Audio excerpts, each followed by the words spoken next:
কষ্ট করে পরীক্ষার জন্য প্রিপারেশন নিলেন আপনি কয়েক মাস, কিন্তু ফলাফল যখন ভালো হয় তখন একটা আনন্দ আছে না নাই? সারাদিন রোজা রাখলেন রমজানে, কি কষ্ট, তৃষ্ণায় গলা ফেটে যায়, কিন্তু ইফতারির সময় যখন রুহাবজা শরবতটা খাই কেমন লাগে? একটা আনন্দ আছে না নাই?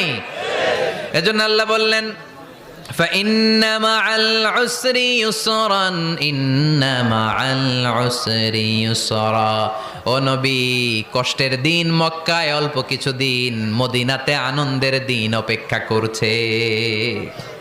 আমাদের জীবনে যদি দুঃখ কষ্ট আসে আমরা ধৈর্য ধরবো, তাওয়াক্কুল করবো একজনের উপর, তিনি কে? কারণ আমরা বিশ্বাস করি কষ্টের দিন এটা চিরকালের জন্য নয়, সামনে আনন্দের দিন আমাদের জন্য সেট করে রেখেছে কে? তাহলে আমরা সূরাতুল ইনশিরাহ থেকে 3টা নেয়ামতের বর্ণনা শুনলাম, বিশ্বনবীকে কি সান্ত্বনা দেয়া হলো সেটা শুনলাম। এবার 2টা গাইডলাইন শুনে তাফসীর আমরা শেষ